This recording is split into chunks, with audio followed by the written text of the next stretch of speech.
Dude, yeah, her name, she is definitely, dude, people say she speaks 5 languages. I've never seen a video of her speaking any languages, guys. I'm assuming she speaks 0 languages until we see a video. Okay, I don't even count English, dude. I give her like half English. She speaks Ing, right? But no lish. Dude, 4 minutes, guys.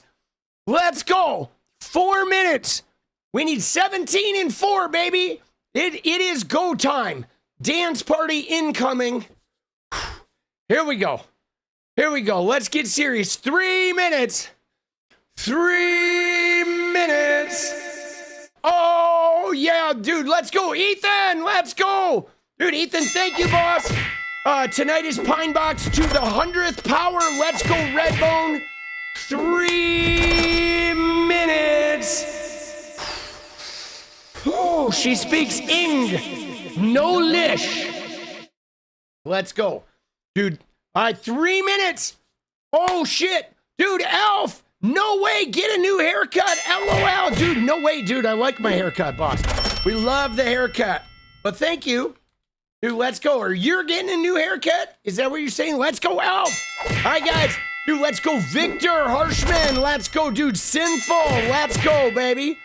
Bringing it home, guys. All right, we're down to 14 away, 14 away.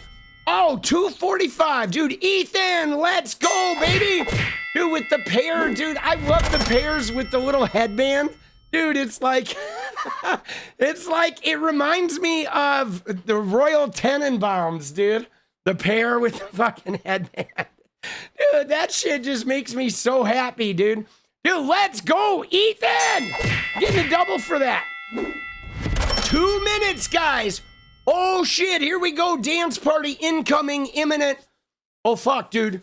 2 minutes, we're like 12 away, 13 away, 12, 14 away. Let's go 13 away. Let's go, Nameless. Oh. Oh. Oh, there it is, Limbies. I like turtles. Let's go, dude. I love turtles too. Ella, let's go. All right, 11 away, 2 minutes. 11 away, here we go. Here we go, here we go. Oh, here we go, here we go. Ooh, ooh, ooh, coming in hot. 145, $2 for the ruse. Let's go, the kangaroos. Thank you, Jason's Australiana. All right, that's 10. There we go, dude. 1/3 left. We got this. Rockstar, dude. I like the Rockstar with the little star. That's amazing. I love that. Blunt front, let's go. 9 remain.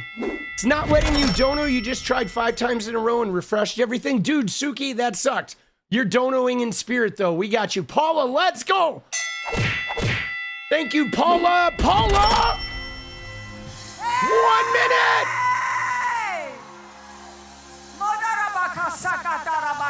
Sakatara! Dude, Elf! I'm sorry, but LFG, what are you sorry about? Oh, you're sorry you don't like my haircut? Dude, let's go. Dude, I love the hair, but not everybody's gonna like it, dude. That's just the way the hair fucking flops, boss. It's the way the comb over crumbles, boss. Dude, Nameless Nick, impeach, convict, indict, let's go. Dude, Sinful Solutions, let's go.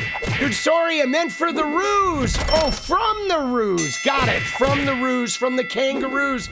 Dude, we're 2 away. Is this gonna work this time? Maybe it did, 𝗙cie. Dude, Ella, there it is, let's go. Dude, I think that's it. I think we're, oh no, 2 away, 1 away. Here we go, let's dance, Redbone Sunshine, dude, 15 seconds. Oh shit, dude. 1 away, 9, 8, 7, there it is. James brings it home, dude. The goal, we did it. The goal is complete. Let's go. We going to see them pajamas again? Yeah, you're gonna see the pajamas. Let's go, Limbies. Jenna X-Ray Dragon, let's go, dude. Goal! Paula! What do you think about that? Sakatara.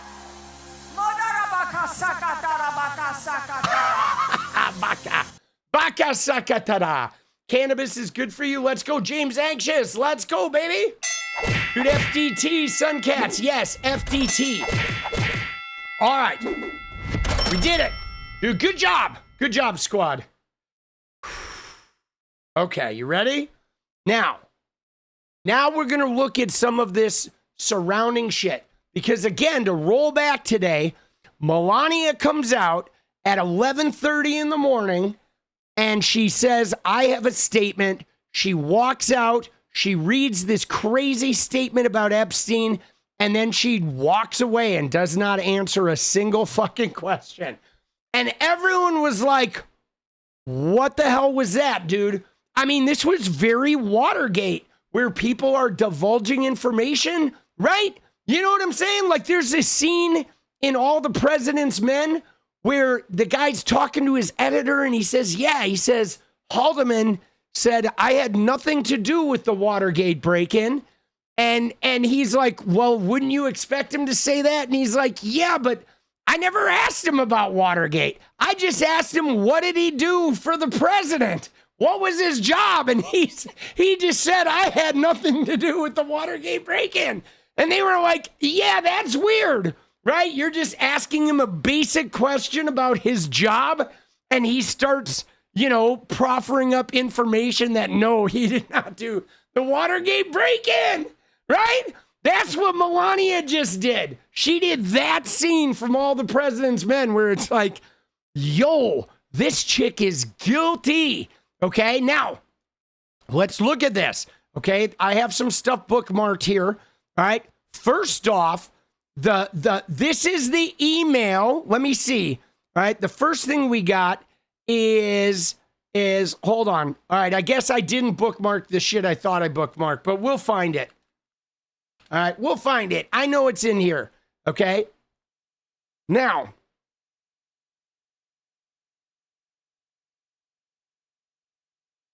Okay, so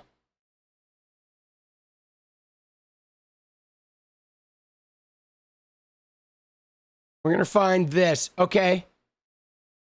So first off, let's look at the victim statement, okay? These are the survivors, okay? The survivors made a statement because Melania went in there and one of her main points there at the end was like, I want all the survivors to come up in front of Congress and put their stories on the congressional record.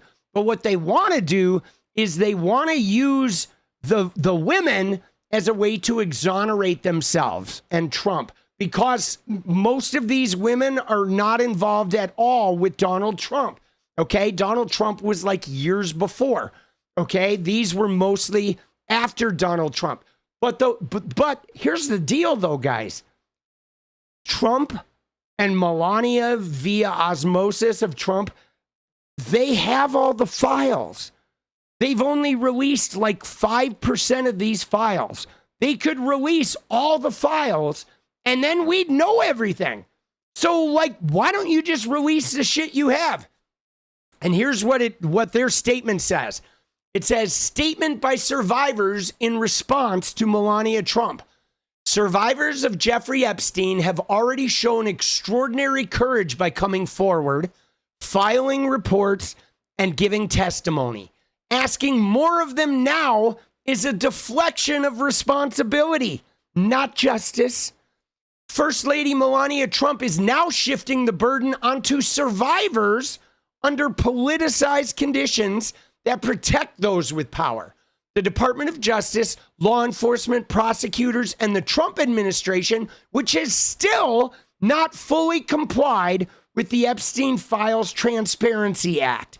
It also diverts attention from Pam Bondi, who must answer for withheld files and the exposure of survivors' identities. Those failures continue to put lives at risk while shielding enablers. Survivors have done their part. Now it's time for those in power to do theirs. Signed, Danielle Bensky, Liz Stein, Mari K. Chartouni, Amanda Roberts, Sky Roberts, Jane Doe, Charlene Richard, Jess Michaels, Jane Doe, Maria Farmer, Jess Michaels, Laura Bloom McGee, Rachel Benavides, Juliet Rose Bryant, and Marina Lacerda. Okay, so there's a couple Jane Does in there. Dude, that I think is a great statement. They're like, wait a second. It's not on us. We've already done the depositions. We've gone to court. We've given our statements to the FBI. You have all the files. You have all the information. Comply with the Epstein Files Transparency Act and call up Pam Bondi. Find out why she doxed survivors and why she hid, people that were criminally involved in this thing. It's not up to these survivors. They don't have to go in front of Congress and say the same shit that's in the unreleased files just so you can try to ask them questions about Donald Trump because none of these women knew Donald Trump, were involved with him, which is what they want. They want to exonerate their shit. Okay? So bogus. All right, so we're going to look at her statement. We'll read that in a minute, but I want to see the Fox, the reporters. Oh my God, dude. Jesus, dude. Hey guys, the Hamburglar is here to see Melania's statement.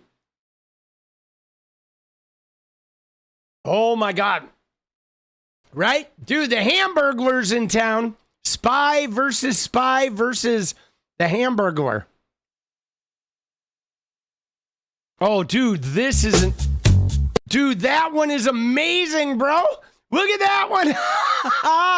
Dude, I'm definitely stealing that image, boss. That image is incredible, dude.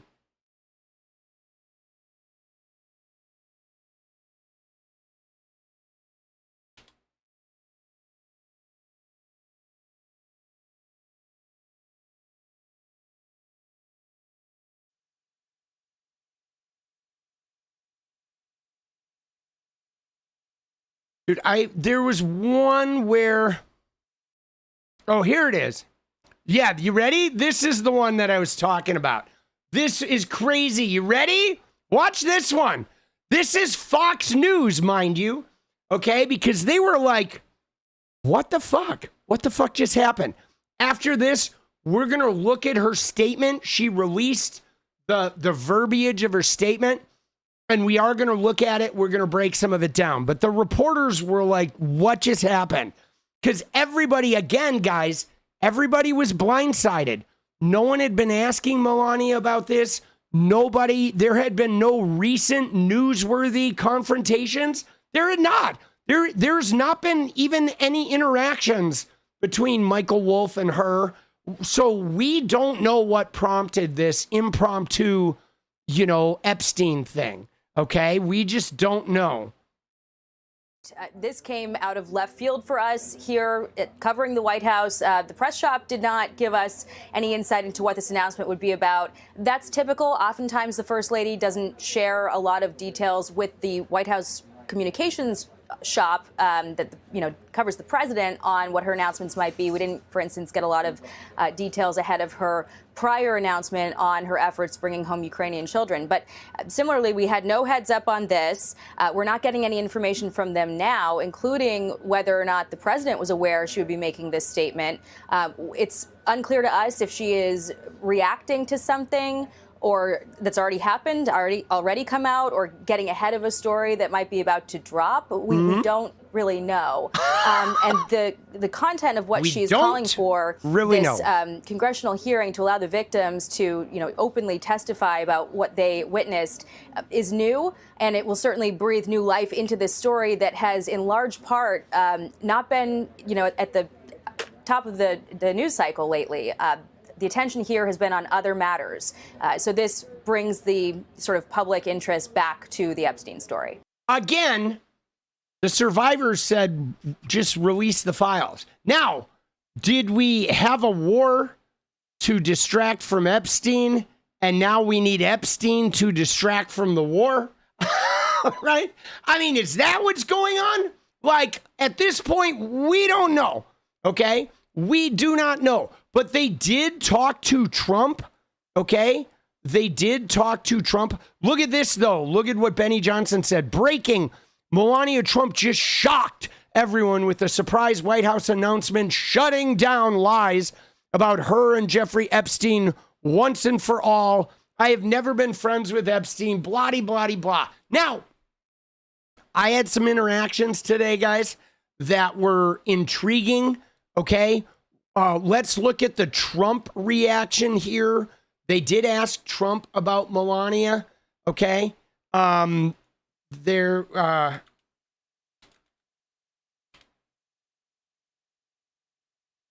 right, you ready? So they asked Trump about this, and oh, dude, there's my video. Let's go, dude. Yo, Katie Johnson.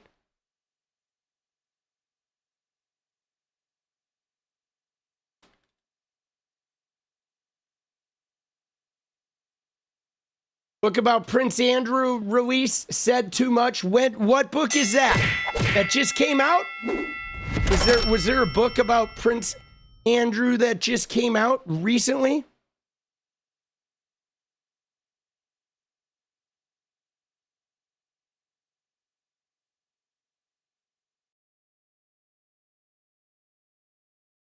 So they did talk to Trump. I'm trying to find the Trump response here. Okay, they talked to Trump.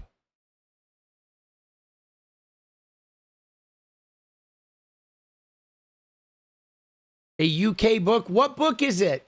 Yeah, no, I think the one you're talking about is, I think the one you're talking about, that one is old. Okay, that one is, the book you're talking about is the HarperCollins book. That was the one that first stirred up. Oh, there was a book released yesterday. So you're not talking about Entitled, the Andrew Loney book?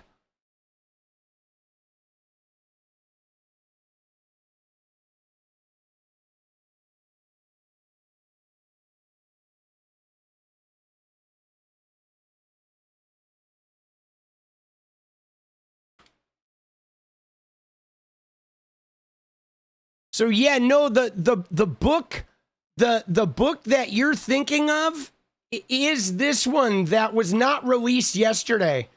This is the one that was released in August, okay? And this is the one that said that Jeffrey Epstein introduced Melania to Trump. Is the Andrew Loney book. This is the one that Melania threatened HarperCollins, and they pulled that quote out of there. But it is my understanding, though, that there's not a new book. They may have been talking about it yesterday, but this book came out in August. Okay. And this was the one that Michael Wolff then talked about this. And then Hunter Biden talked about it. And she threatened Hunter Biden with like a $1 billion lawsuit or something. And Hunter Biden was like, all right, sue me. Fuck you. I'm a lawyer. Go for it. Right? Dude, yeah. So she did, though, threaten HarperCollins, and they didn't want to get into it. They did not want to get into it, so they just pulled the quote. Okay, they just pulled the quote, which is not uncommon. Like you know, in most instances, they're not going to like go to the wall for a simple quote. They'll just take it out because the hubbub creates publicity. Okay. New one, the male author is about the royal family involvement. Yeah, I don't know what that is, Magpie, but go ahead and find that book. I would love to find out what that book is called, and we'll take a look at it. Like, for sure, dude. Right? All right, so ready? Here we go. Here's about Trump. Yeah, Nicole, that is the question that we're all asking today. In fact, I just got off a very quick call before we went to air with President Trump, who said he was in the middle of a war meeting and that he couldn't talk for very long and had to go, but that actually he had no prior knowledge to the topic that Melania Trump, his wife, was going to be touching upon today in his statement. In her statement, he then repeated that he had to go, but before we hung up the phone, he said that she didn't know him, presumably referring to Jeffrey Epstein. So there you go. So they did call Trump and they talked to Trump, and right, this reporter, Jacqueline Alamany, called Trump, spoke to Trump. Trump said, I'm in a war meeting. What? Epstein? What? I didn't know anything about that. And then he said at the very end of the call, she didn't know him. Okay, now that's a problem. Okay, because she definitely knew him. Okay, now here's where it gets weird though, guys. Okay? Where it gets weird is what happened online today. Okay? Let me just show you, because, guys, I started posting about this as soon as it happened. Okay? I went off on this and I was posting all over this, getting into the replies. Now, something happened with Grok, guys. Okay? You ready? Something happened with Grok today that I thought was very intriguing. All right? Let me take you through this real quick, okay? Because I immediately posted a very well-known photo, okay, from 2000. There's a number of them, okay? There's this photo, which is Trump and Melania and Epstein and Ghislaine Maxwell. This photo is from a Mar-a-Lago party in the year 2000, okay? That photo is. There is another photo from the year 2000 that is this photo, okay? This is Melania and Prince Andrew, Jeffrey Epstein, and Gwendolyn Beck. And this is at that same party, Mar-a-Lago 2000, okay? Now, she's saying this is the first time she ever met Jeffrey Epstein. Here's another photo of Trump, Melania, Epstein, and Ghislaine Maxwell. Okay, you can tell by their hair, guys. You see how their hair is all stringy? They've been dancing, okay? The women have been dancing. Their hair is like super stringy. They've been sweating, and their hair is dried. You can see the women. It does not look like the men have been dancing, but the women have definitely been dancing. The telltale signs of dancer hair. I know it because I am a dancer. They've been dancing like a lot, actually, to be getting sweaty like that. So now I posted this. Okay, let me find the one where I posted it. Okay, because I immediately posted that photo. Okay, and I posted that photo. Let me find it. Okay, I posted that photo. Here, let me find the replies here. Oh, I know where I'll find it. Okay. Okay.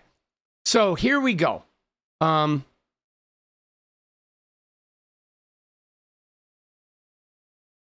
do I get to the... Oh, there we go. Okay. So here. So I posted it underneath the Melania Trump link.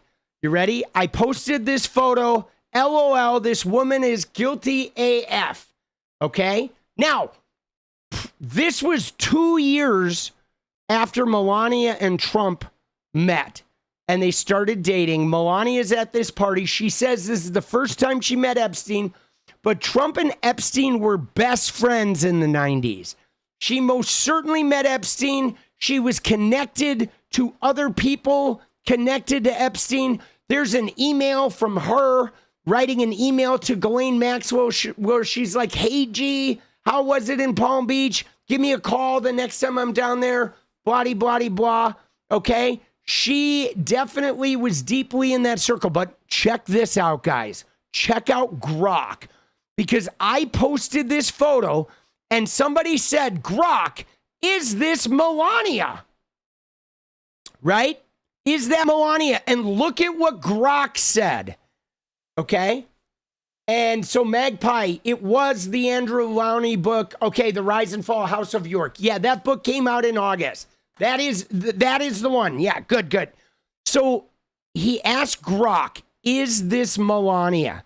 And look at what Grok said. Grok said, no, that's not Melania Trump. The photo shows Jeffrey Epstein, far right, at what looks like a party or event with 3 other people, but neither woman is her. Melania has denied any friendship or relationship with Epstein.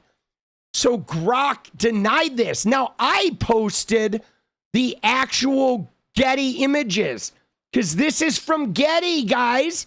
A Getty images. Party at Mar-a-Lago. Melania, Prince Andrew, Gwendolyn Beck, Jeffrey Epstein, February 12th of 2000. This is a well-known photo taken by Davidoff Studios. Okay, this is a Getty image, very well-known photo.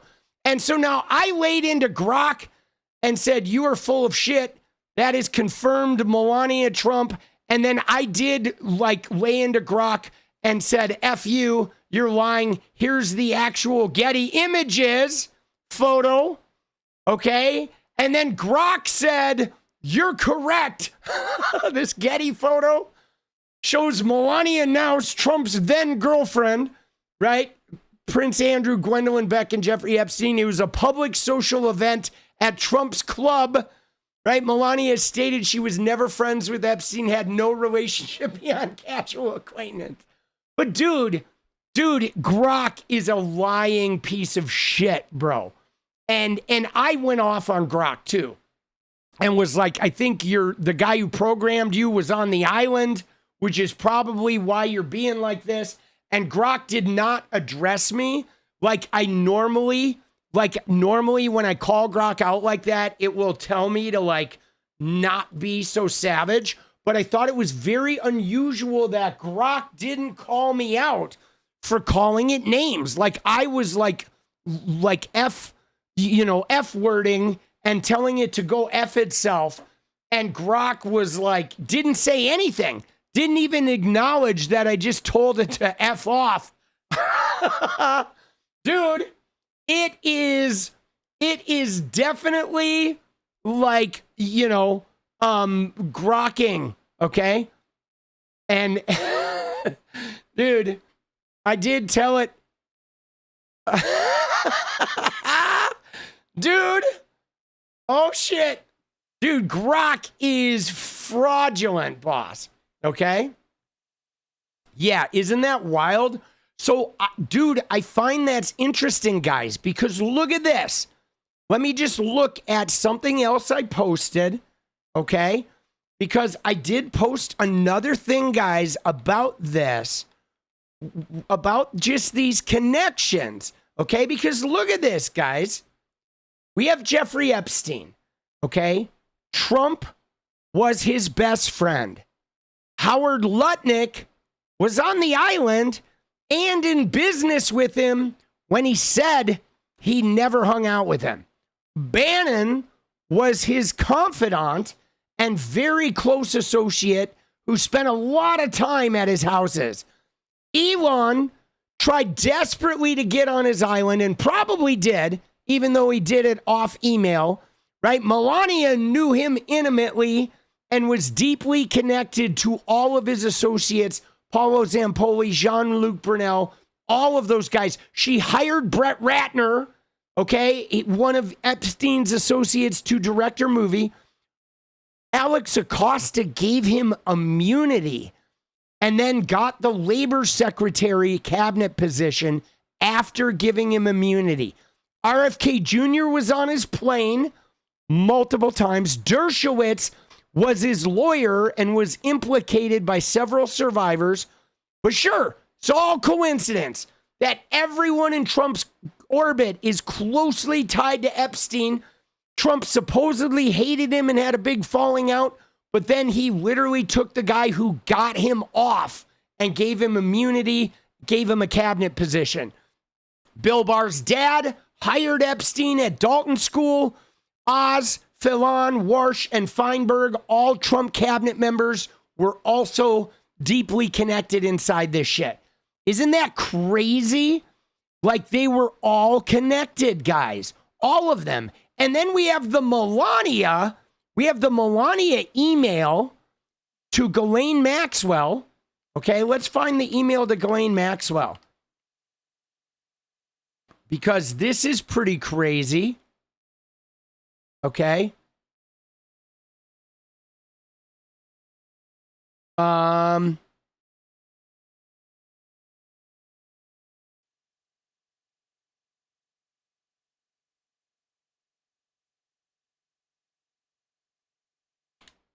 because Melania is in the files.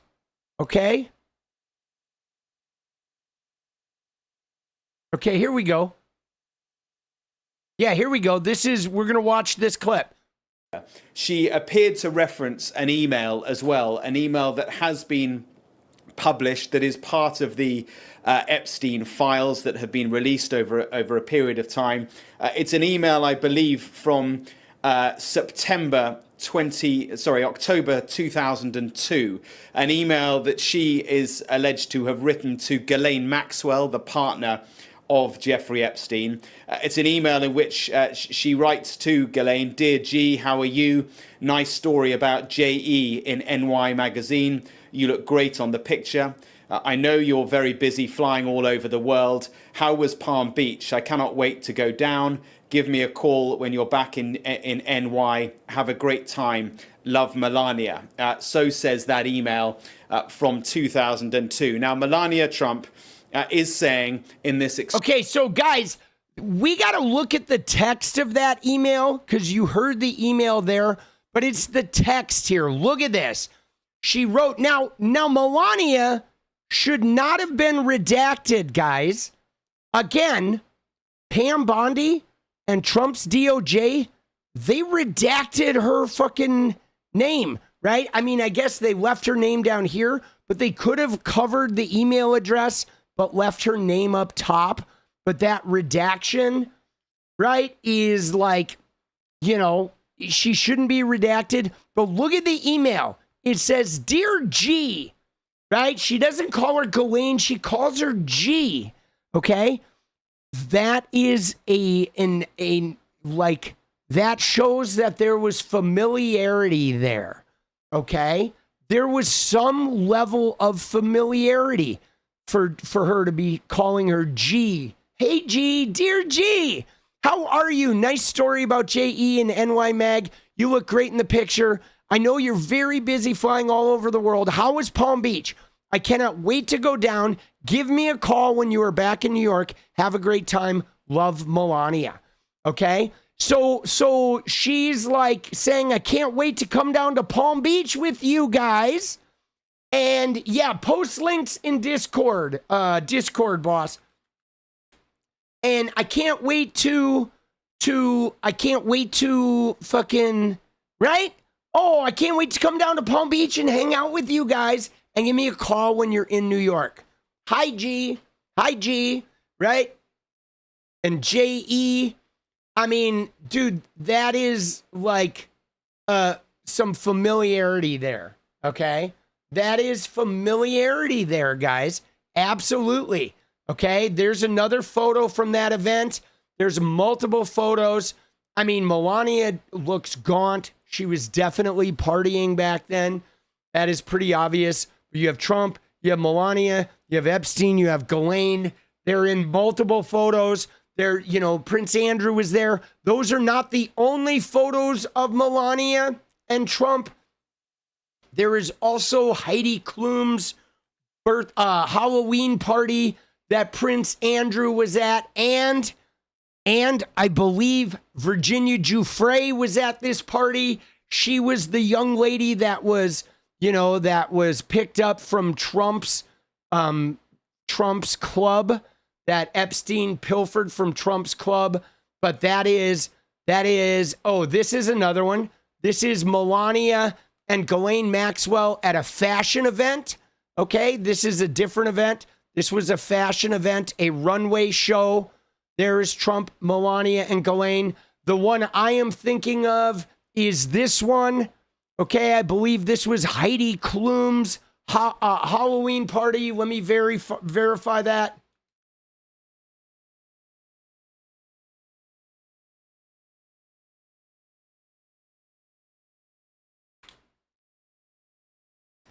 It is, yes, it is Heidi Klum's 2000 Halloween party, guys. Okay, so that is the same year of that Mar-a-Lago party. Okay, and this is Ghislaine Maxwell. It was like it was like a pimps and hoes theme. Okay, that was the theme. That's why Ghislaine Maxwell is wearing, like, you know, she's got her whatever streetwalker looking wig on and wearing leopard print. But so Melania and Trump, Prince Andrew was at this party. Virginia Giuffre, this is the year that Virginia Giuffre was recruited out of Trump's spa. And this party, Virginia Giuffre was at this party. Okay? So Trump was at a party with Melania and Ghislaine and the girl from his spa. I mean, we're talking, you know, like some knowledge, okay? Now, here's another photo from that same party, which is Trump and Melania looking very jacked, and a very jacked Prince Andrew. I mean, I have done a lot of the powders, okay? Dude, I've been there. No judgment. Dude, it's a great drug. I'm not going to lie. Dude, I spent many an evening. Dude, I recognize those eyes, guys. That is called cocaine. That is Colombian cocaine, my friend.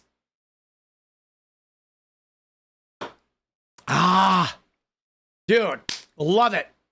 But again, the dancing hair, okay? The stringy hair means she was dancing, okay? You can tell who was dancing because their hair is all stringy.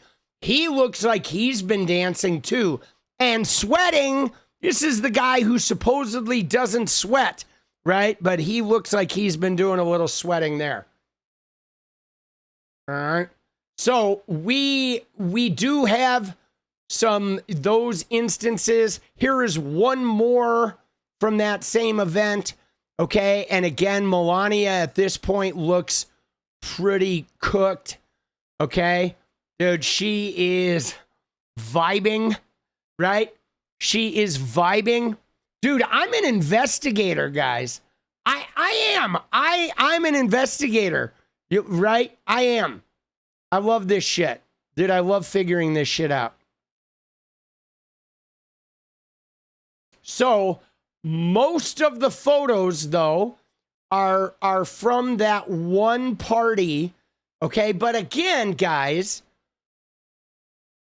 Trump and Epstein were best friends. Okay? They were best friends, guys. Okay? They were besties. So Melania may not have had a friendship with Epstein. Maybe she did. But she definitely knew him. She definitely knew who he was. I mean, I look at this and they look super familiar. You know what I'm saying? You know what I mean? They look super familiar hanging out. They're not like in this, if you look at it, it's not like a photog shot. I mean, there's another shot of Trump and Melania. Andrews like walking by. Again, she's got the dancer hair. Epstein's back here looking at the camera. I mean, you know, when you think about this, there's a reason why the photo of Trump and Melania taken, Epstein's in the background. It's not a random shot. You know what I'm saying? They're all like in the friend group. Okay? Now, guys, I was in a fraternity, okay? And in the fraternity, we had parties. We had this, you know, the 𝗙cie𝗶𝗹𝗀𝗀 was our spring like hippie party. We had all different, you know, there were parties where you dressed up in tuxedos. There were parties where you dressed up like mobsters. We had all kinds of themes. Now, you have a photog there, okay? And photogs run through and they just snap photos of random people. Or if you're there with your friends, you get them over and you take a picture.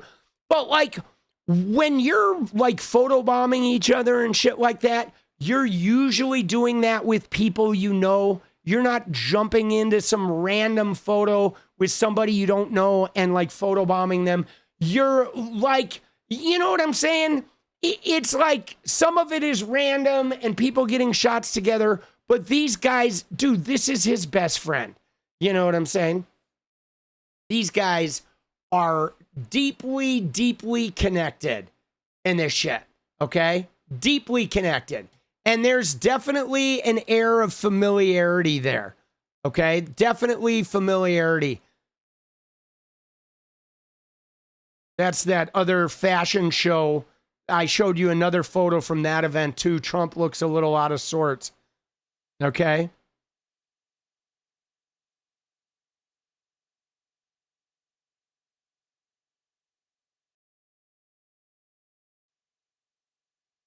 And so then here's Paolo Zampolli, okay? Right? This is Paolo Zampolli. This is a guy who was involved in modeling agencies with Epstein and with Jean-Luc Brunel. And this is supposedly the guy who introduced Trump to Melania. This is also the guy, we talked about him a while back. This guy was having a custody battle with his wife, who was Brazilian, and he called up Donald Trump and arranged to have ICE deport his wife so he could take custody of his son.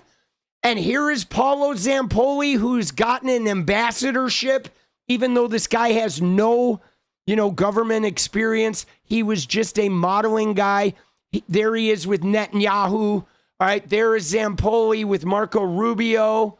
Right? And there he is with fucking Peter Thiel.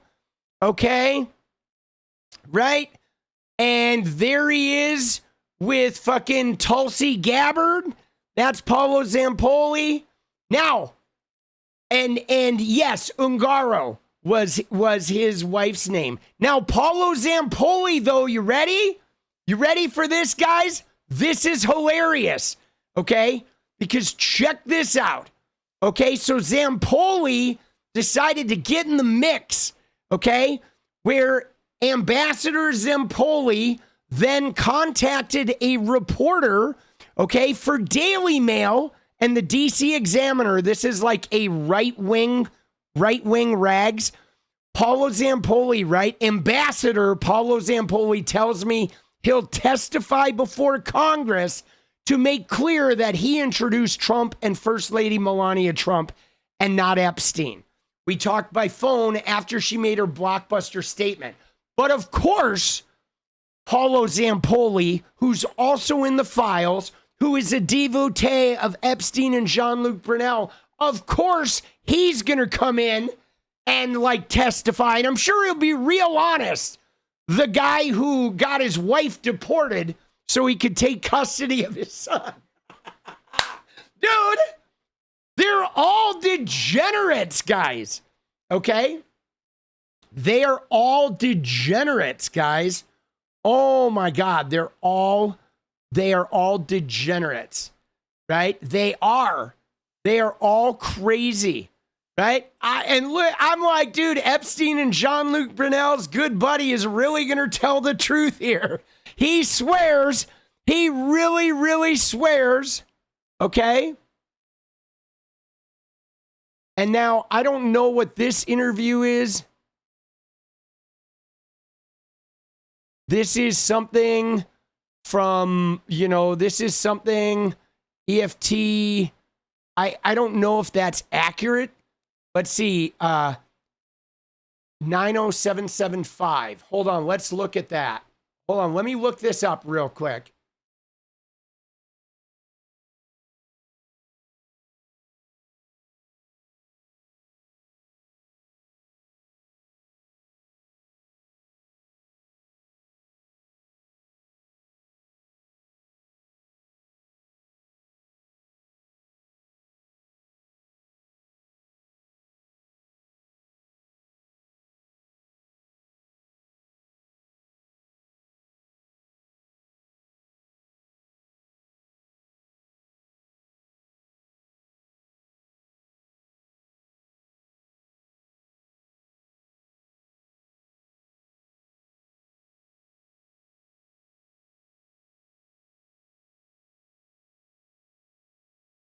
Let's look at this.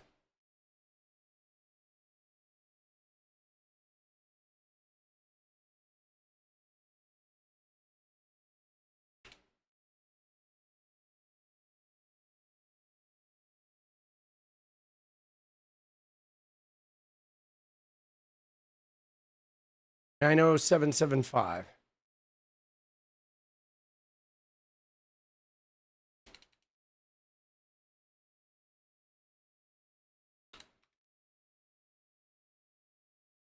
Oh, there it is. Okay. So this one is a FBI report from somebody, and let's see. Oh, it does in fact. Look at this. It does in fact say that blank put blank in contact with an agent named Paolo Zampolli who worked with ID models.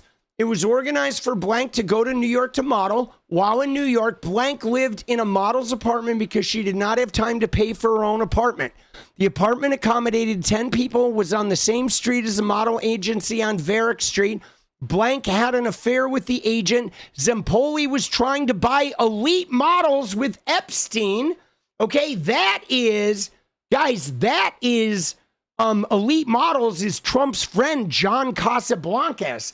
So Epstein and Zampolli were trying to buy elite models. Epstein introduced Melania Trump to Donald Trump.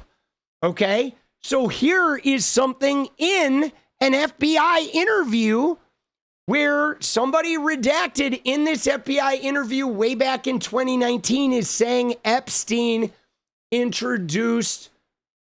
Wow. Dude, that is crazy. Okay? That is some crazy ass shit, guys. Oh, whoopsie.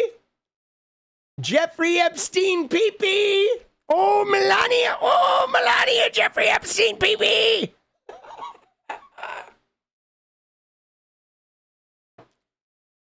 It says Epstein was visiting Zampolli at the agency when they were casting auditions for models.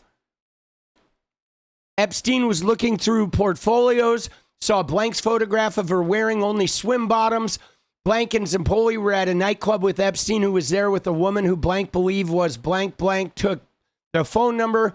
Someone called either a girl or Epstein and invited Blank to dinner. Blank went to Epstein's residence on 71st Manhattan. This was the first time one-on-one interaction Blank had with Epstein. Epstein made her wait. She heard him playing the piano. Blank did not recall if she went upstairs. Blah, blah, blah.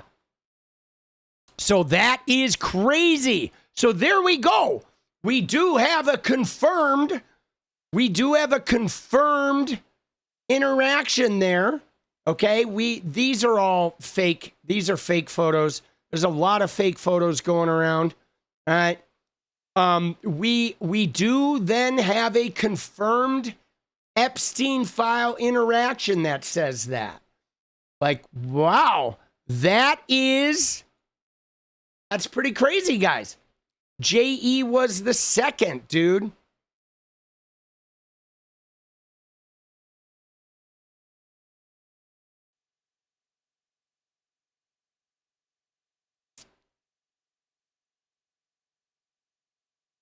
So, yeah, something is going on, guys. Okay? And then what did this? It looks like Ghislaine replied. Gmax replied, "Sweet Pea, thanks for your message. Actually, plans changed again. I am now on my way back to New York. I leave again on Friday, so I still don't think I have time to see you. Sadly, I will try and call, though. Keep well. GX." So, dude, like, I won't have time to see you, right? Sadly. So there, Sweet Pea, Dear G, how are you? Guys, they knew each other, okay? They knew each other. They knew each other well. They knew Epstein well. Dude, Epstein and Zampolli knew each other well. Melania is deeply connected to this. Guys, she's a liar, okay? Test tube baby.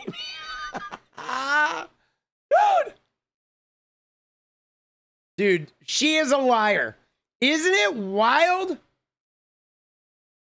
Isn't it wild Weirdo, all this unbelievable stuff is happening. Dude, but Midnight, this unbelievable stuff was happening 25 years ago, boss. 30 years ago, right? It's entirely believable. You know what I mean? This stuff is not unbelievable. I think, you know, I've been reading the you know, Julie K. Brown's book, okay? And because Julie K. Brown is the reporter who broke the stories in the Miami Herald that literally, that's why Jeffrey Epstein got arrested, was because of Julie K. Brown. I mean, there was a series of events, okay? Epstein got busted. The state attorney, Barry Krischer, buried the case.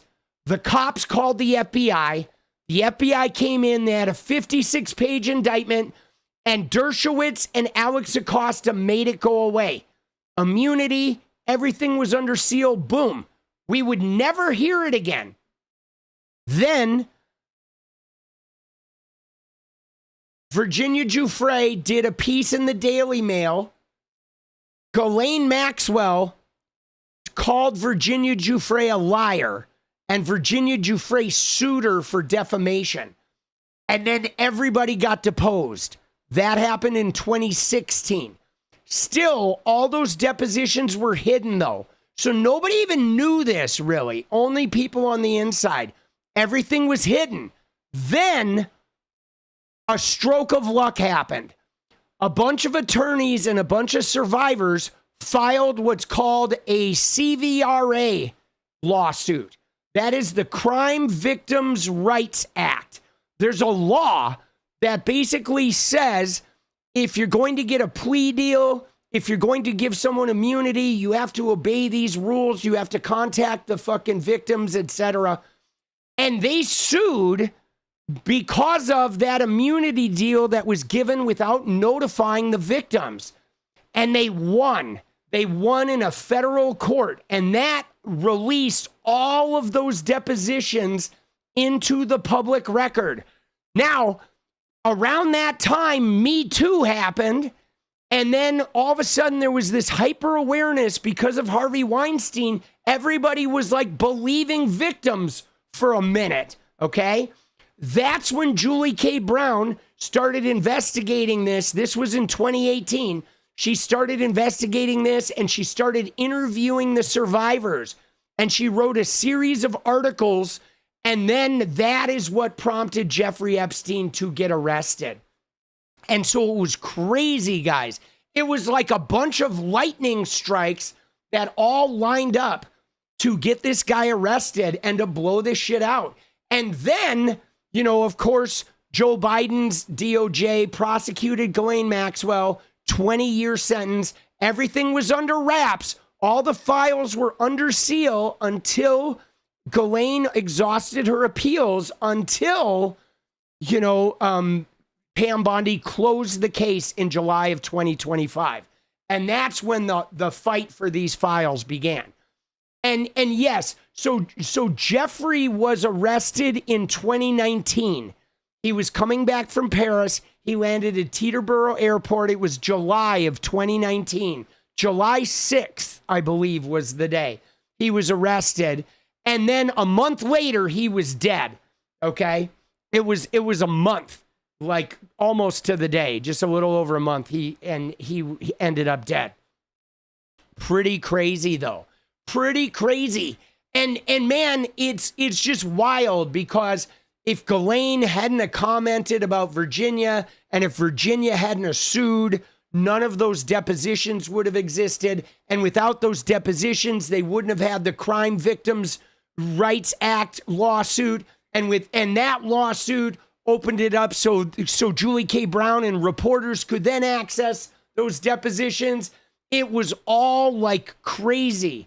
It was just a crazy series of events. But the weirdest thing is that Donald Trump tried to say, hey, Epstein was a creep. I kicked him out. I got rid of him. But then Donald Trump gave a cabinet position to the lawyer who gave Epstein that illegal immunity deal. So something was up, okay? Something was up. And you know, I am very curious to see what happens in the future with this. If Melania, like, is she getting ahead of something? I mean, there's been talk, guys, about photos. Michael Wolff has talked about photos. People have talked about, you know, people have definitely talked about videos. There are terabytes. There's like terabytes of video. And at the end of the day, though, they can release the files. They still have not complied with the law. Okay? They are still breaking the law. Okay? They are breaking the law, guys. Trump admin. And now, you know, Pam Bondi got fired, and it looks like he fired Pam Bondi to prevent her from going in front of the oversight committee. But I tell you what, you ready? They're not going to get away, guys. They're not going to get away. They're not. I'm telling you, this has already seen the light. I don't think it's going away, guys. I think this one is going to be like, it's going to be hounded. Yeah. You see them? They're here. They're here. It's like, it's going to be over. I'm telling you, it's going to be over. All right, we got one more thing, guys. Okay, and then I'm going to go make some videos. But we got one more, and this is a juicy one, guys. This is the MAGA Civil War, baby. All right, we know the MAGA Civil War has been burning. The MAGA Civil War is fomenting. It's fomenting. Ooh, like a... I'm optimistic. Dude, let's go. Gonna be seriously disappointed. I don't know. I'm not gonna be seriously disappointed, Ethan, because I don't like get my hopes up. I just, you know, I'm 56 years old.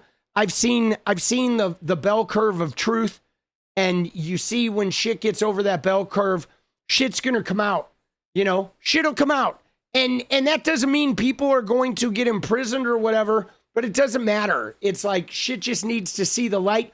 But I'm not going to be disappointed because I don't have anything invested. Like, oh my God, if it doesn't come out, I'm going to be all wrecked. Oh, dude, I just keep chasing, boss, right? And you know, I let the universe handle that shit. That's above my pay grade.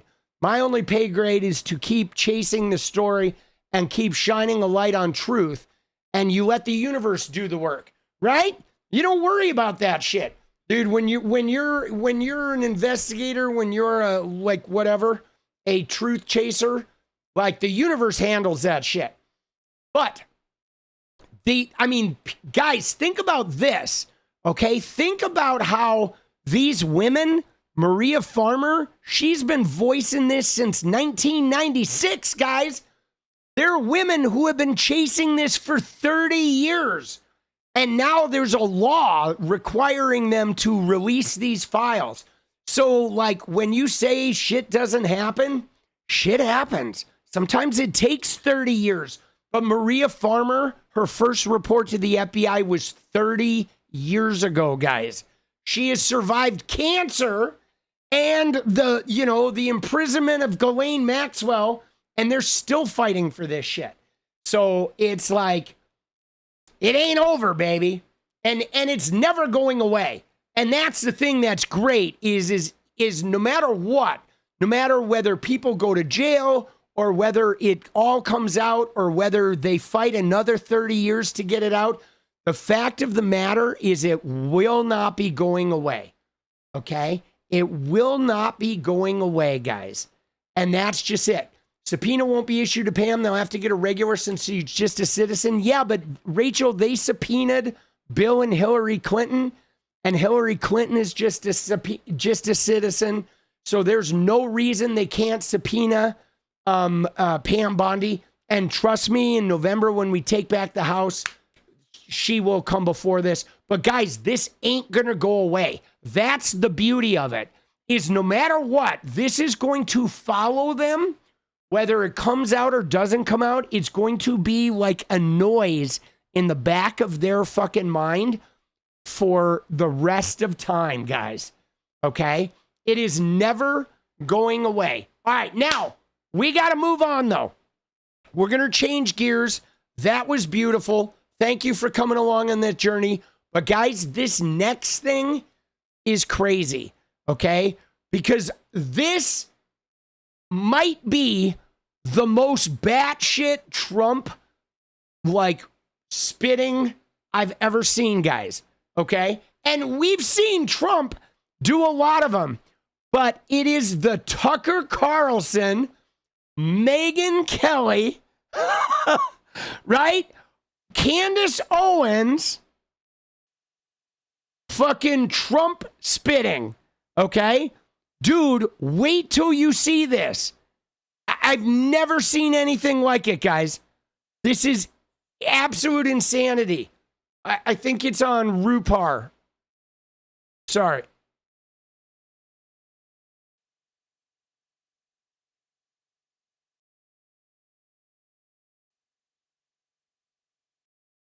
Dude, the Tucker Carlson. Wait till you see this, guys. Look at this. Look at this rant, guys.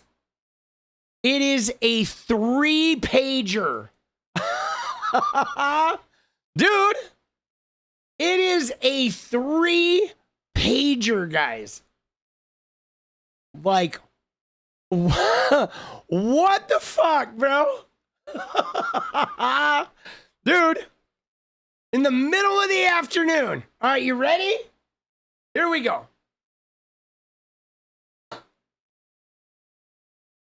It says, I know why Tucker Carlson, Megyn Kelly, Candace Owens, and Alex Jones have all been fighting me for years, especially by the fact that they think it is wonderful for Iran, the #1 state sponsor of terror, to have a nuclear weapon because they have one thing in common: low IQs.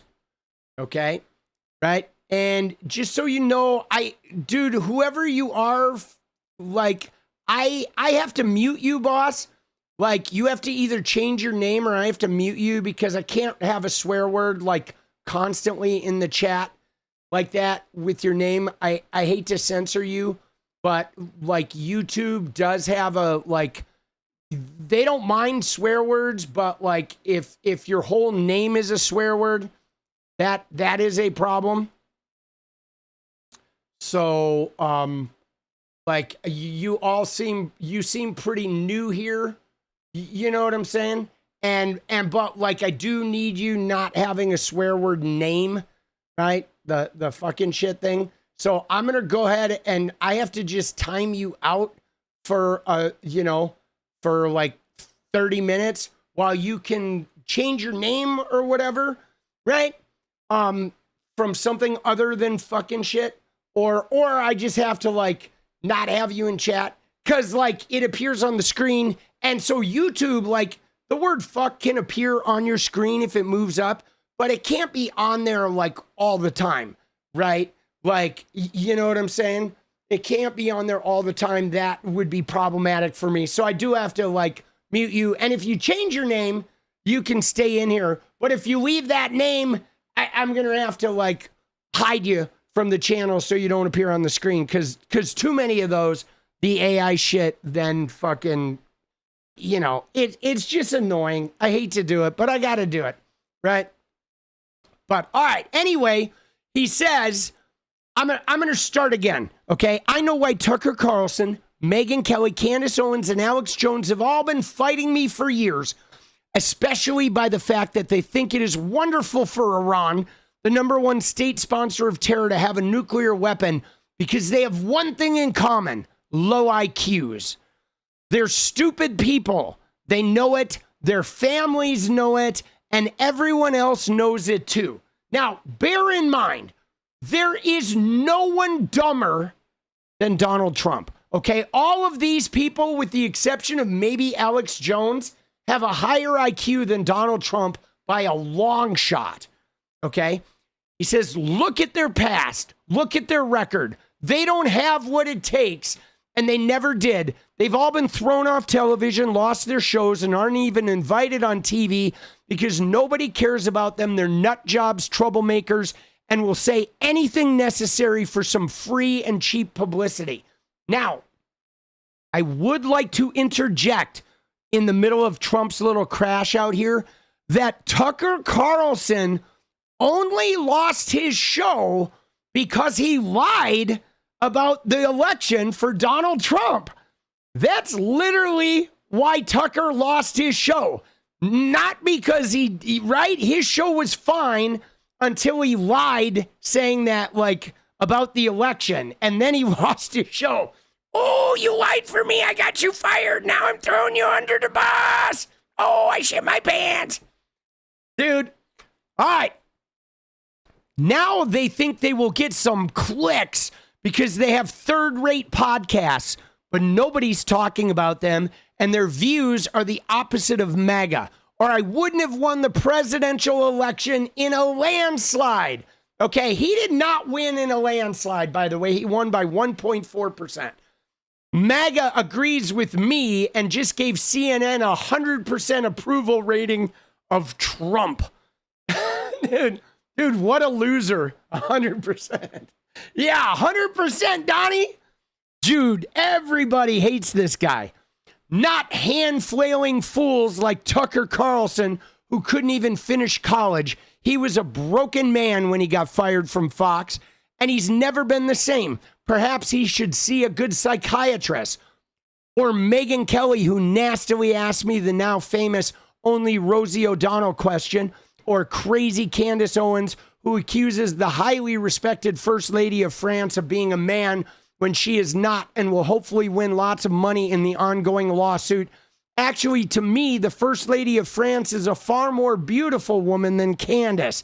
In fact, it's not even close.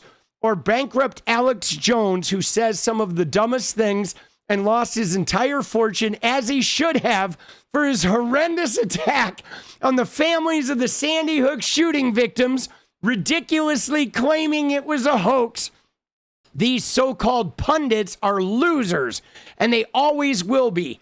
Now, fake news, CNN, the failing New York Times, and all of the other radical left news organizations are hailing them and giving them positive press for the first time in their lives. They're not MAGA. They're losers, just trying to latch on to MAGA. As president, I could get them on my side anytime I want to, but when they call, I don't return their calls because I'm too busy on world and country affairs.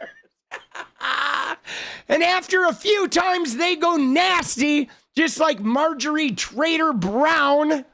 I mean, dude, he changed her from green to brown. Oh, Jesus, Marjorie Trader Brown. But I no longer care about that stuff. I only care about doing right for our country. MAGA is about winning and strength and not allowing Iran to have nuclear weapons. MAGA is about making America great again. And these people have no idea how to do that. But I do, because the United States is now the hottest country anywhere in the world. President Donald J. Trump. Dude, yo, grandpa, like, take your fucking meds, bro. Holy shit, guys. What the fuck, dude? Dude! Oh my God, dude!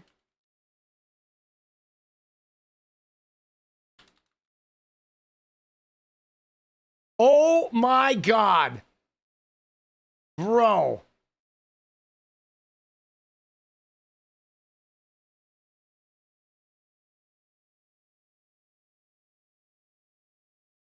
Wait, I got something for you.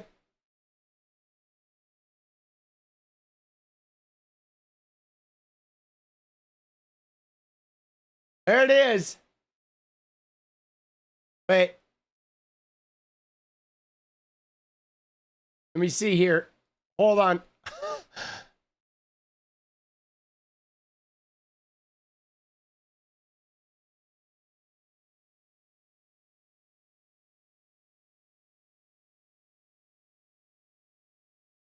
There it is, dude.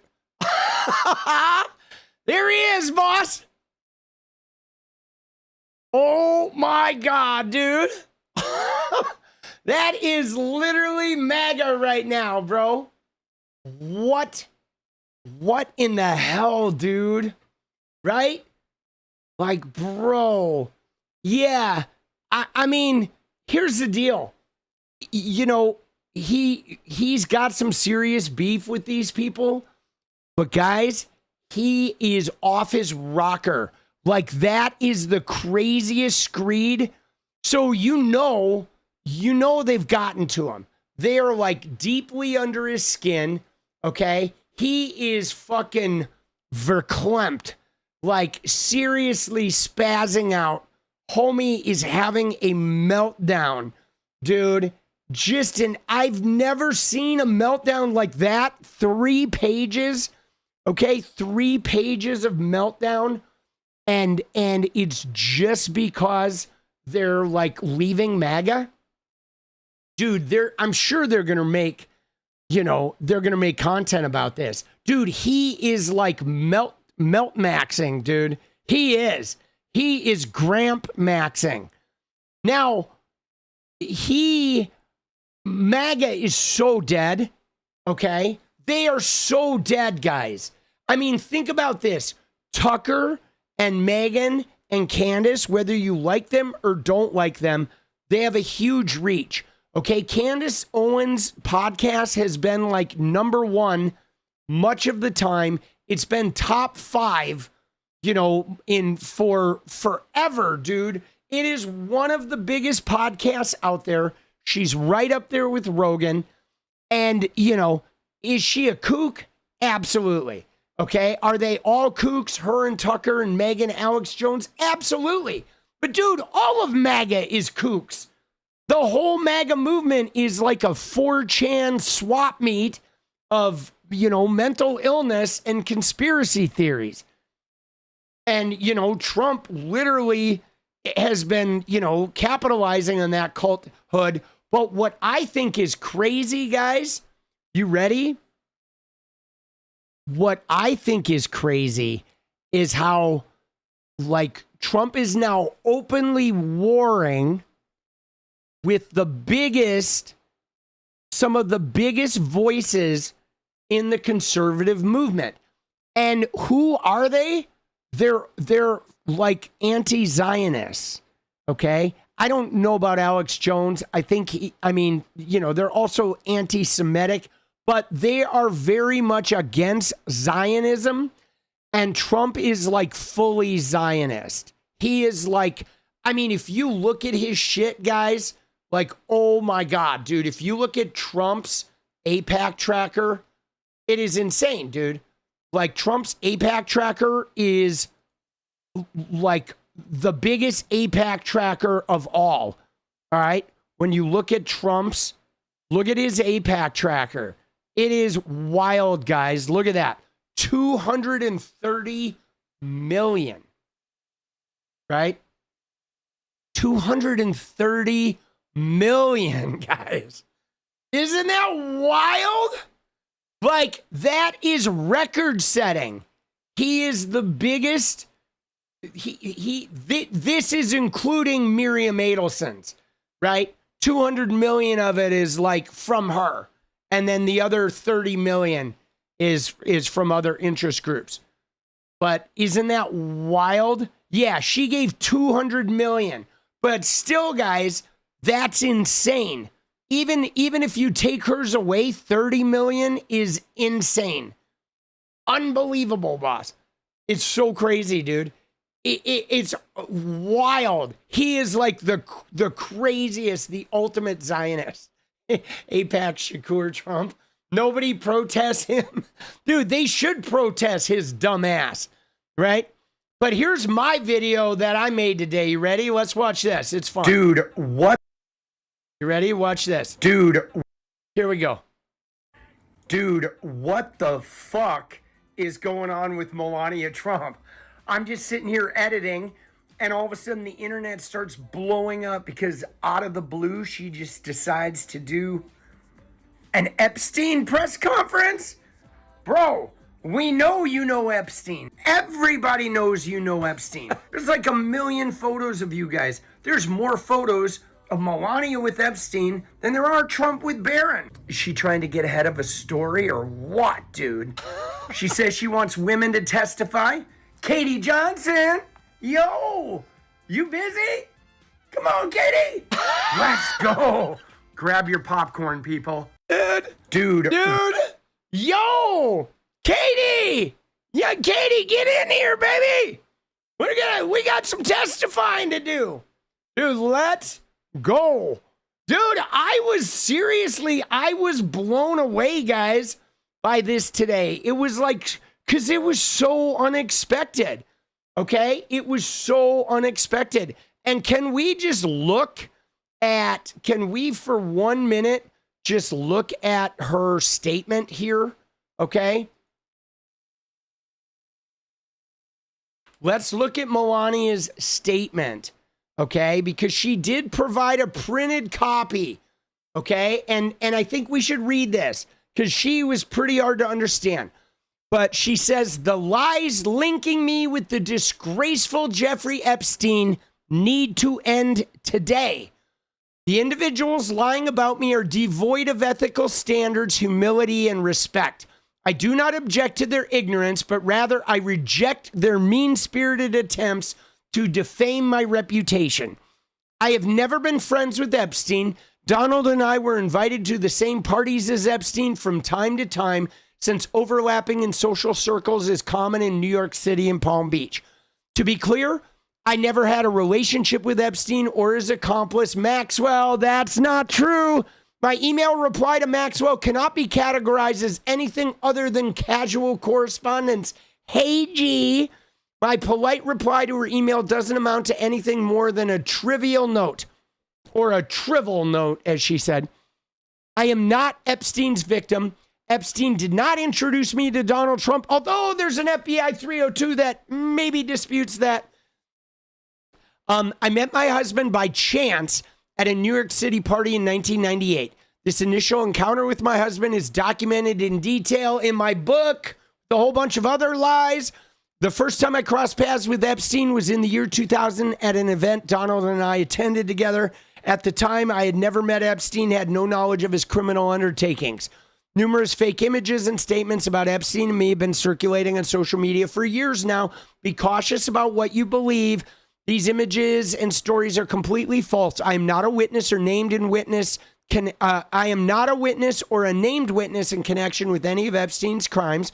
My name has never appeared in court documents, depositions, victim statements, or FBI interviews surrounding the Epstein matter. Guys, that is not true. We literally just looked at her name, okay, right here, guys. We literally, like, not 10 minutes ago, looked at her name in an FBI report right there, dude. Okay? So she is mentioned. She is mentioned in the FBI 302 right here. Okay? She is literally right in this one. FBI Exhibit B, I believe this was used in Ghislaine Maxwell's case. Okay, she's right there. All right, and we don't even know that that's the only mention. And not only that, guys, but there are like millions of documents we have yet to see.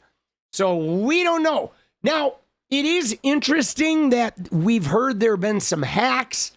It is possible that there is a hack of some of the Epstein files that we don't know, that some of this shit could be coming out, okay? But that is a lie. I have never had any knowledge of Epstein's abuse of his victims. I was never involved in any capacity. I was not a participant, was never on Epstein's plane, and never visited his private island, okay? Now that we don't know, all right?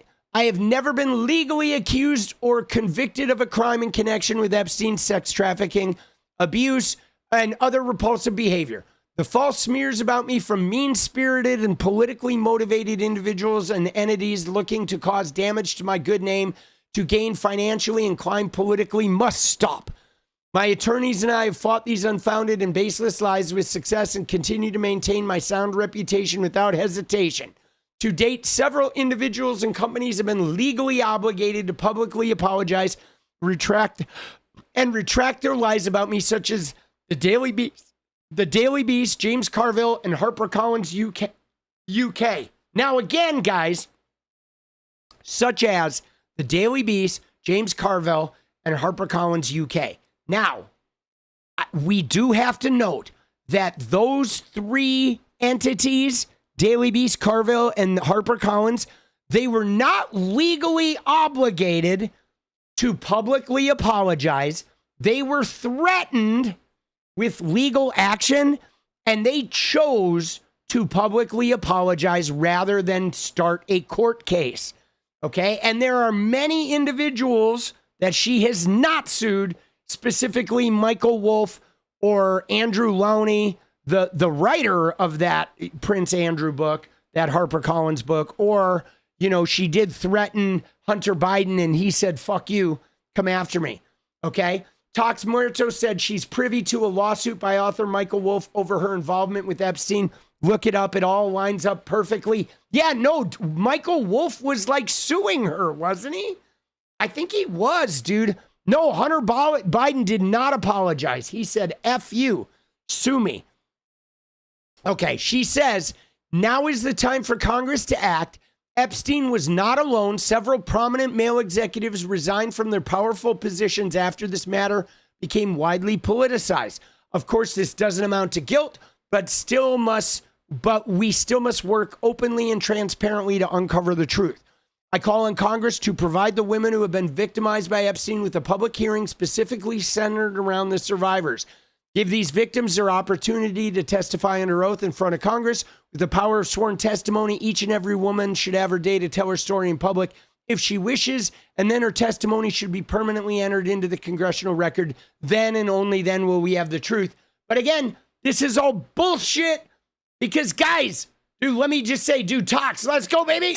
We're going to look at that in a minute. But, guys, this is bullshit because Trump has the files. Trump's DOJ and FBI have all the files. They could release all of this shit. They're legally obligated to, and they've been hiding it. He's firing Pam Bondi. His personal lawyer's running the show now. This whole thing is so toxic. It is all 100% a Trump cover-up, okay? And let's see about the Michael Wolff.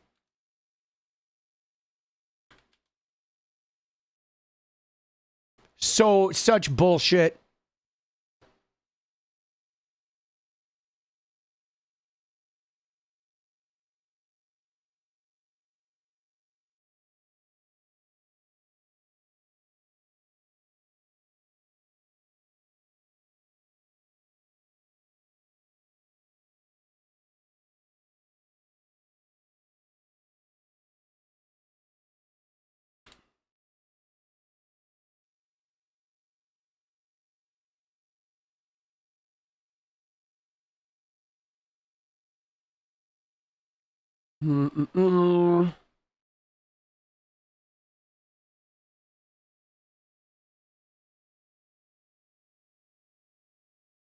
Yeah, dude, where do we have some information? Yeah, no, I know. Yeah, I know he countersued, right? But let's see if we can find some info about this. So here we go. So it says that Michael Wolff sued Melania Trump in October 2025 in New York, seeking to protect his First Amendment rights. Oh, that's right, via the anti-SLAPP laws, after she threatened $1 billion lawsuit over his claims regarding her connection to Jeffrey Epstein. Wolff argues his statements were legitimate inquiry and claims to subpoena both Trumps to testify about their relationship with Epstein. Now, guys, the fact that there is an FBI 302 that mentions Epstein introducing Melania Trump to Donald Trump, I mean, this is like, you can't be sued about this now. This is legitimate inquiry. There is an FBI Epstein file of record that literally has this information in it. I don't know what she's talking about. So yeah, this is the lawsuit that I remember hearing about. All right, he claimed in interviews and social media that Melania Trump was part of Epstein's social circle, which she strongly denies. Okay, and Melania Trump threatened trying to intimidate him. This is what she did to Daily Beast, HarperCollins, and James Carville. Oh, I'll sue you for $1 billion. You need to apologize. You need to retract it. And he's like, whoa, you can't bully me. Like, if you want to, all right, let's go to discovery. Let's have a lawsuit. Countersuing, he intends to use the lawsuit to force the Trumps to answer questions under oath about their Epstein-related interactions, okay? Melania Trump's legal team has argued the suit is meritless and moved to dismiss it based on insufficient service of process, okay? But yeah, dude, okay, this though, guys, this shit is fucking, you know, they're hiding. Okay, you can tell who has the files by who's being implicated. Even the Russians exposed were pro-Israel Russians. Putin is behind the release. That's why the Western elites were exposed to. I mean, dude, guys, let me just say this, okay?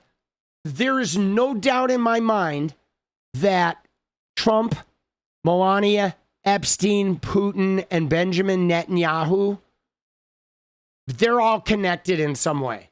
That fabric, I don't know if there's videos, if there's blackmailing, but Netanyahu has something on Trump.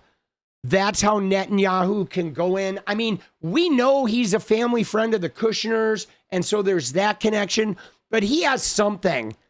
He obviously has compromat because Trump just, you know, even when his own intelligence are saying, yeah, Bibi's full of shit, Trump is like listening to Bibi anyway. And the same with Putin. If you look at Trump's actions, the entirety of Ukraine, Trump has literally been Putin's puppet the entire time. So there is something definitely going on. Okay, there is something definitely very wrong here. Now, I do want to show you one image that is not a real image. This is AI, but it is my favorite Melania Epstein image. Okay, it is not real. Okay.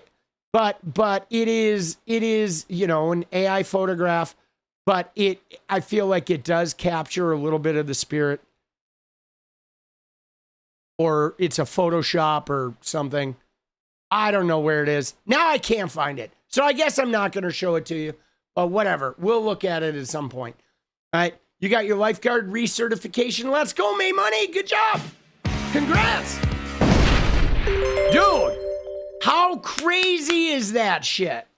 Dude, that shit is nuts, bro. Okay? That shit is nuts. And again, we've not seen the end of this. Okay? We have not. This shit is not going anywhere. This shit is going to be deep, deep, deep cover. Okay? It is literally not going anywhere for a long time, guys. You know, I mean, whether they get busted or not, we don't know. Okay, whether they like suffer consequences or not, we don't know. If there's going to be some type of long-term circumstances for anybody, or if they're actually going to, you know, have jail sentences, we don't know any of that. But what we do know, guys, what we do know is that it is not going away. It is going to haunt them. And that's the best part. There may not be jail sentences. We may not get justice in the traditional sense, but for the rest of their lives, this is going to be following them like paparazzi. Everywhere they go, everywhere they show up, it's going to be there. They're going to turn around and there's Jeffrey and there's Ghislaine. Never going away, guys. Never going away. And I want to say one other thing that I did tweet today that I thought was a monster tweet. But guys, I literally think, I'm going to put this out here before we go, dance parties coming up, but I'm going to present to you an idea that I think one of the things that is going to unify the whole world is going to be when Donald Trump finds a pine box. I'm telling you, that event of the Donald Trump pine box is going to cause the entire world to be like together and on the same page. I shit you not. It is going to unify like most of the world, guys. I shit you not. We've been thinking what's going to bring us all together.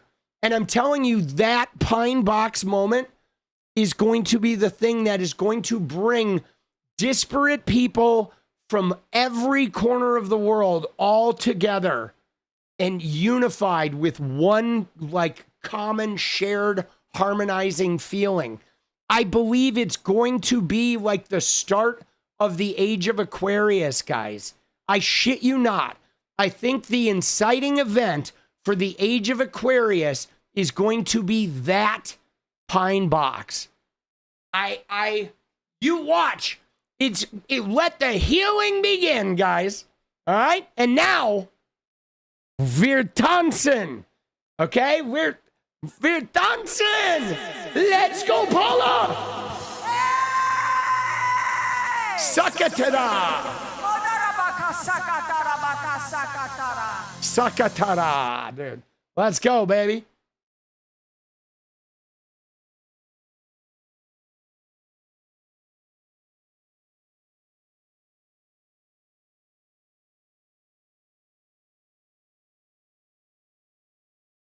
What a crazy day, baby.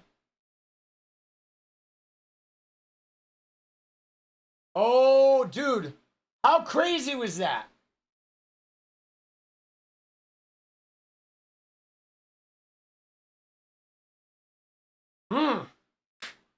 Dude. What a day. Oh, shit.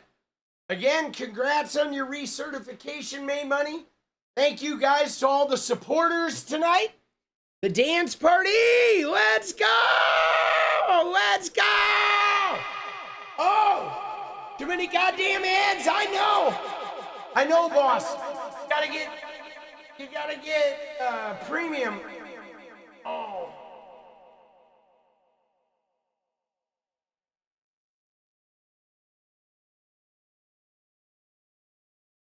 Oh, you ready? You ready?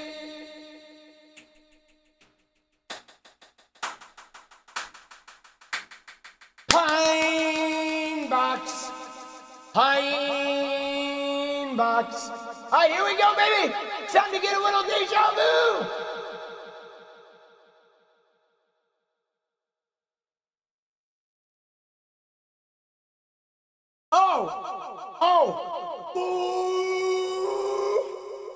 Hold on, I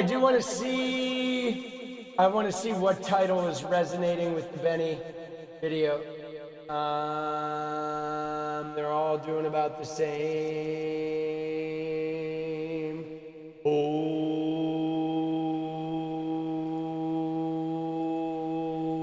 there we go. You guys ready? That's my human didgeridoo.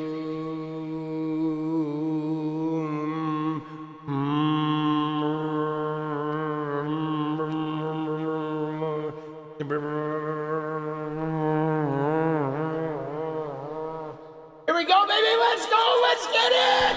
Come on.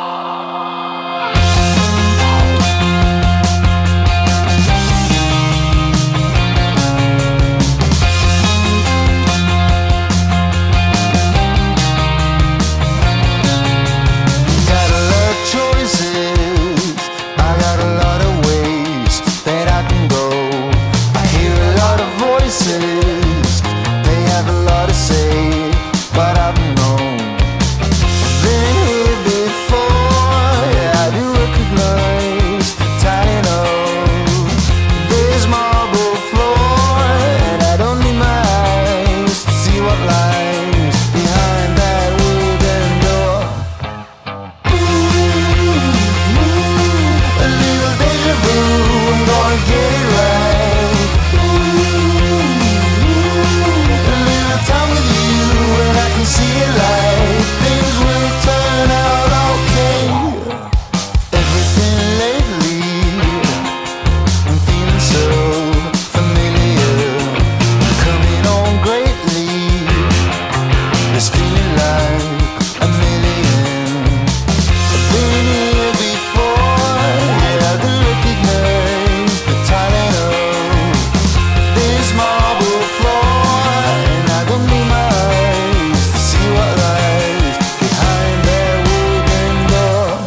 this feeling that I have now, almost a bit holy,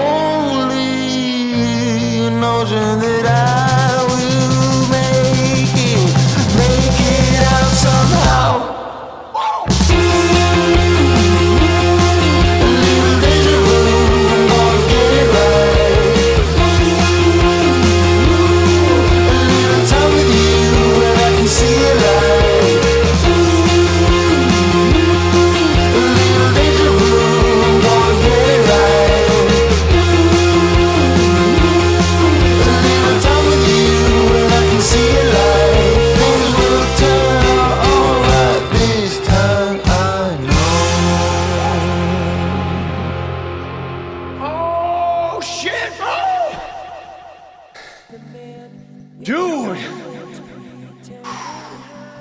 Dude, I'm so out of breath. 1, 2, 3. Please make them disappear.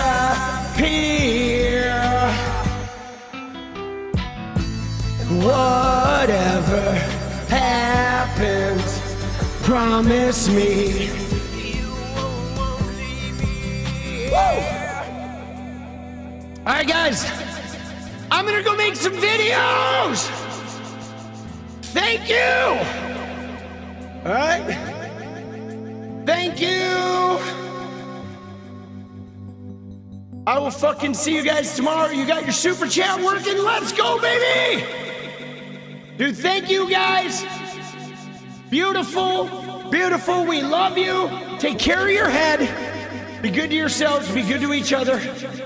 And we will fucking see you guys tomorrow, all right? Right now, in the meantime, guys, you know what to do, baby? Stay radiant. I'll see you tomorrow. Good night.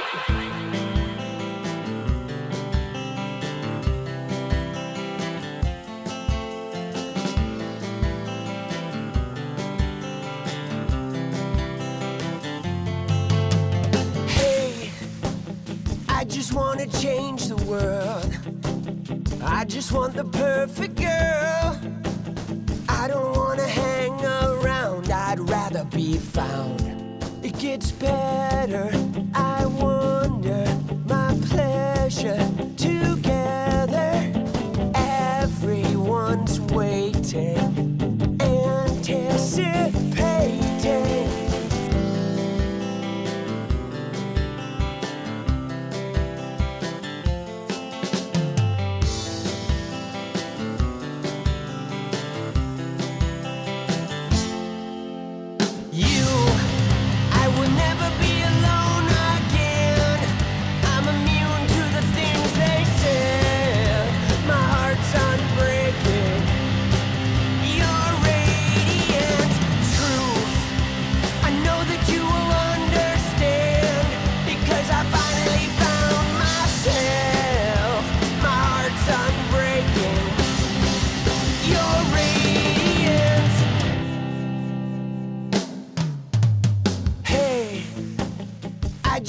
Change the world, but I'm not gonna wait my turn.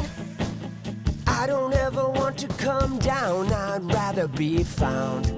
It gets better, I wonder, my pleasure together. Everyone's waiting, anticipating.